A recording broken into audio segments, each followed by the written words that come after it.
নমস্কাৰ, মই বেদান্ত কুমাৰ শৰ্মা।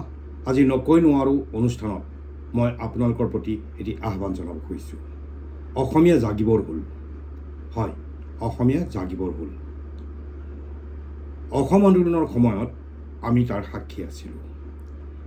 যেতিয়া সেই অসম আন্দোলন তীব্ৰভাৱে আৰম্ভ হৈছিল, তেতিয়া ৰাষ্ট্ৰীয় সংবাদ মাধ্যমসমূহে অসমৰ বিৰুদ্ধে এক অপপ্ৰচাৰ চলাই এই আন্দোলন অসমীয়াসকলে হিন্দীভাষীসকলৰ বিৰুদ্ধে কৰা আন্দোলন বুলি প্ৰচাৰ কৰিবলৈ চেষ্টা কৰিছিল। আমাৰ আন্দোলনৰ প্ৰথম অৱস্থাত যদিও আমি বহিৰাগত খেদোৱা আন্দোলন বুলি কৈছিলোঁ, পিছৰ পৰ্যায়ত সেইসকল লোকে বহিৰাগতৰ অৰ্থ এনেদৰে কৰিবলৈ ল'লে যে যেন আমি হিন্দীভাষী লোকসকলকহে ইয়াৰ পৰা খেদিবলৈ লৈছোঁ। তেতিয়া আমি প্ৰব্ৰজনকাৰী শব্দটো ব্যৱহাৰ কৰিবলৈ বাধ্য হ'লোঁ।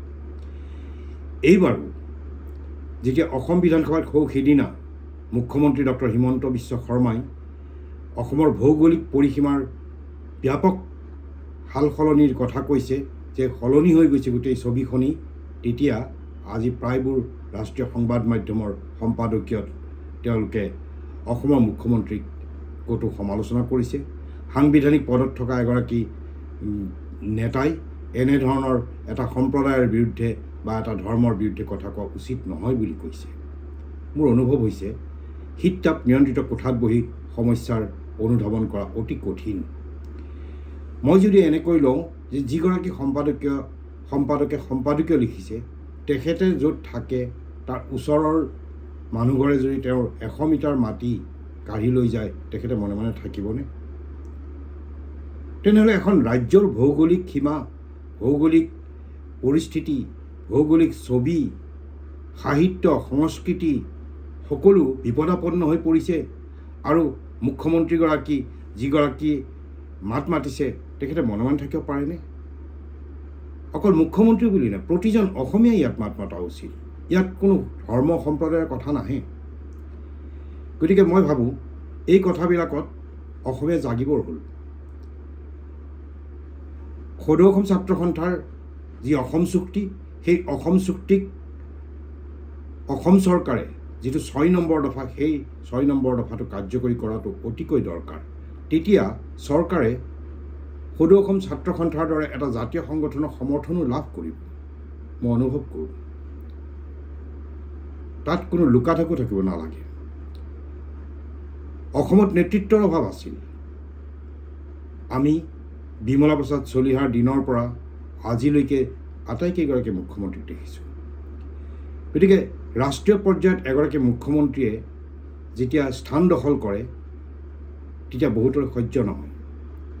প্ৰথমবাৰৰ কাৰণে এগৰাকী মুখ্যমন্ত্ৰীয়ে প্ৰতিদিনেই ৰাষ্ট্ৰীয় প্ৰেক্ষাপটত তেওঁৰ স্থান দখল কৰিবলৈ সক্ষম হৈছে।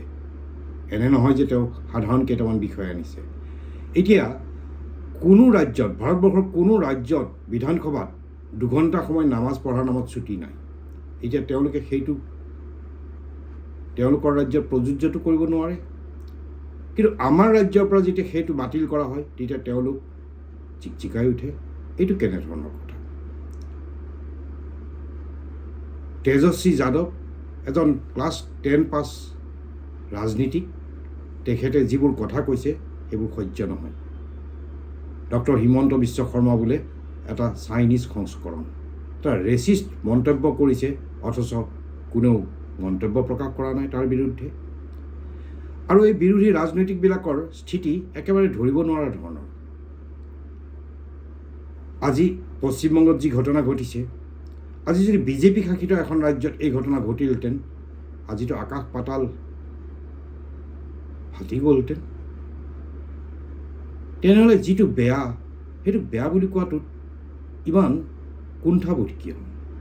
গতিকে মই ভাবোঁ অসমৰ মুখ্যমন্ত্ৰীয়ে অসম বিধানসভাত যিখিনি কথা কৈছে একেবাৰে সত্য। গতিকে এই ডেম'গ্ৰাফি যিটো সলনি হৈছে, সেইটো অসমৰ প্ৰতিজন নাগৰিকৰ বাবে চিন্তাৰ কাৰণ।